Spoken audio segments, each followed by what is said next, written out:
Over 250 members of the U.S. Congress are demanding the Federal Reserve opens its books to show where it's spending people's tax dollars. But America's money machine says a transparent policy will destabilize the economy. We can now get more on this live from Washington, D.C. and Ilana Minkovsky, who joins us live. Good evening to you, Ilana. Over to you. Thanks. Well, yes, the Federal Reserve is one of the most powerful, and many say the most secretive entities in the U.S. And right now, believe it or not, Ben Bernanke, the chairman of the Federal Reserve, is asking for even more power to be granted to it.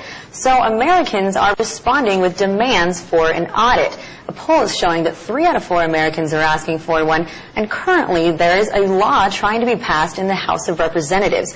It's something that Congressman Ron Paul has long been supporting, and finally he's got all Republican members of the House of Representatives on his side, and more than 100 Democrats. Now, here to discuss this further with me is new congressional candidate from New Mexico, Adam Kokesh. Thank you for joining us today. Thanks for having me. Now, the Federal Reserve is this secretive entity that I feel like a lot of people probably don't even really understand how it works. Can you give us some of the details? Well, I got to be honest. I don't even completely understand how it works, and that's why we're so excited to have H.R. 1207 in the House with the kind of support that it has now to get an audit of the Fed. It's up to 282 co-sponsors in the House, and the equivalent bill in the Senate, S604, put up by Senator Bernie Sanders, has about 20 co-sponsors. It's really exciting to see this kind of momentum is building now. Finally, after almost 100 years of the Federal Reserve being in control of the money supply in the United States. Now, just to give you a sense of the history and the implication of the Federal Reserve, from 1800, what you could buy for $1 in 1800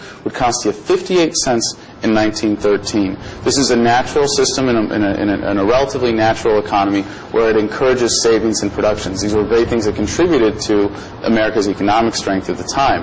In 1913, with the passage of the Federal Reserve Act and the institution of the Federal Reserve System, we got away from that, and the Federal Reserve was promised to stabilize the value of the dollar. How does it do that? I mean, well, who it doesn't. This is the thing. How is it regulated? It's done the opposite. It has taken the value of a dollar and lost 95% of it.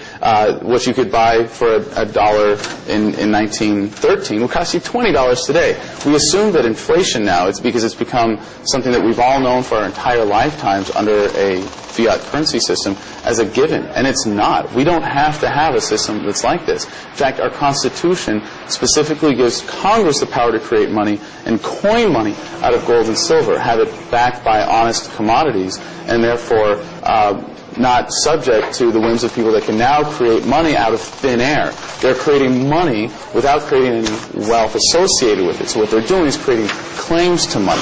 And what they're doing is creating ways that they can create power for themselves, power for the people around them, and that power is the ability to manipulate goods and services in the economy. So what will an audit really do? How can it fix it? Well, we know by the way that the Federal Reserve is resisting this audit that they're really hiding a lot. And there's a lot of money that has been authorized recently by Congress to the Federal Reserve that we really just have no accountability for. And for those of us who have studied this issue and are looking into it, there's nothing that we're going to be surprised really to see by getting the numbers on the paper, when we get this audit. And it's going to be the General Accounting Office of the Congress, who is an independent organization to be able to audit the Fed and see where all this money is going. But the Federal Reserve has taken on the power to create money that's supposed to be vested in the Congress and is giving it to foreign banks, which is essentially making treaties a power that's supposed to be invested in the executive under the Constitution. So totally unconstitutional. But really the point for me, the thing that makes me so excited, it's got me so passionate about this, is why I'm driven now to the point where I'm ready to run for office, primarily on this issue. I mean, many others, but with 1207, what we're going to be doing is raising the issue in such a way that we're going to pull the curtain back for the American people and force them to see what our currency system is really all about. And when people realize that we have granted this incredible power, to an organization that has no accountability, that is just another government scheme to steal from the poor, to give to the rich, because, as Bernanke himself admitted several months ago, inflation is a tax.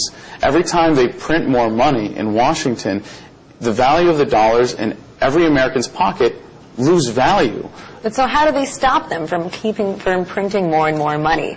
An audit won't really do this. As you said, it's just going to pull back the curtain. Exactly. But then what's the next step?